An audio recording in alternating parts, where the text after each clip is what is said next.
Mantan Perdana Menteri Malaysia, Mahathir Mohamad, menyebut orang Melayu di negaranya kehilangan segalanya setelah ia tidak lagi menjadi Perdana Menteri.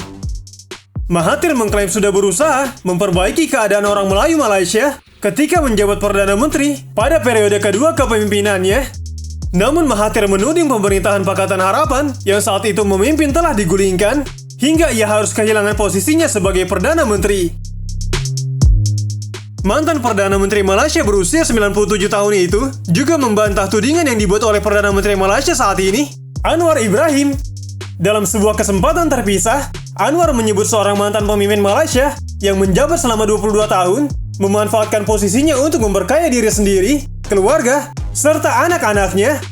Meski tidak menyebut nama, namun tudingan Anwar memang merujuk pada Mahathir, sebab ia menjabat sebagai Perdana Menteri Malaysia pada bulan Juli tahun 1981 sampai dengan bulan Oktober tahun 2003 dan dilanjutkan pada bulan Mei tahun 2018 sampai dengan Februari tahun 2020 untuk masa jabatan kedua.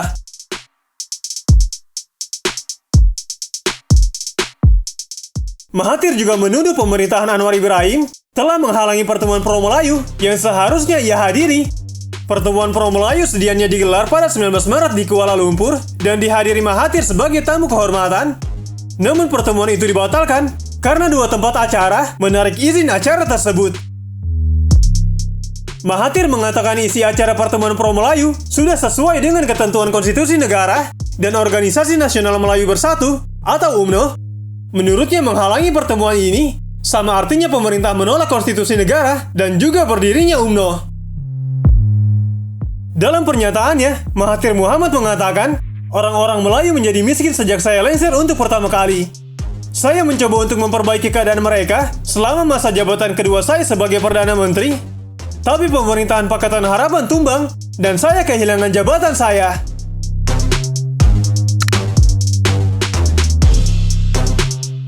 Di balik itu, salah satu contoh studi kasus tentang kebijakan luar negeri Indonesia dengan menggunakan pendekatan tradisional adalah penyelesaian masalah perbatasan antara Indonesia dan Malaysia di Pulau Sipadan dan Ligitan pada tahun 2002.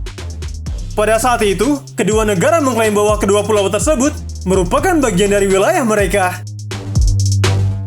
Indonesia berdasarkan pada peta kolonial Belanda yang menunjukkan bahwa kedua pulau tersebut berada di wilayah Indonesia, sedangkan Malaysia berargumentasi bahwa kedua pulau tersebut berada di wilayah Malaysia sejak zaman penjajahan Inggris.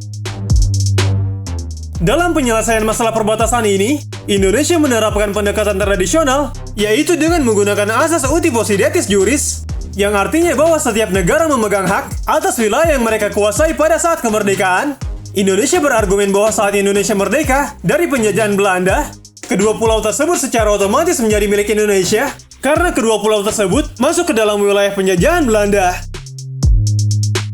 Sementara itu, Malaysia menggunakan pendekatan yang berbeda, yaitu dengan mengajukan argumen historis yang menyatakan bahwa kedua pulau tersebut sudah menjadi bagian dari wilayah Malaysia sejak zaman penjajahan Inggris. Malaysia juga berargumen bahwa peta kolonial Belanda yang menjadi dasar klaim Indonesia tidak menggambarkan dengan akurat perbatasan wilayah yang sebenarnya.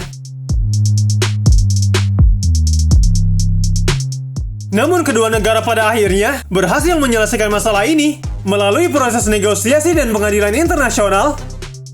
Hasilnya pada tahun 2002, Mahkamah Internasional memutuskan bahwa kedua pulau tersebut berada di wilayah Malaysia.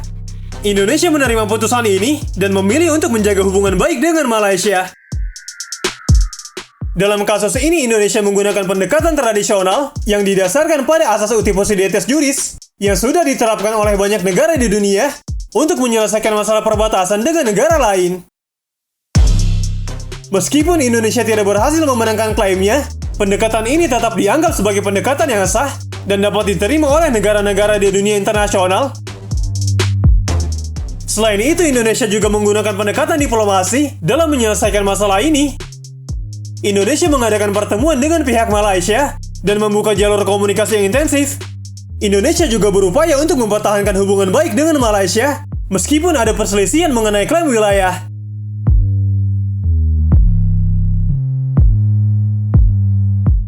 Dalam hal ini, Indonesia menggunakan pendekatan yang lebih moderat dan menghindari tindakan yang bisa memperburuk situasi.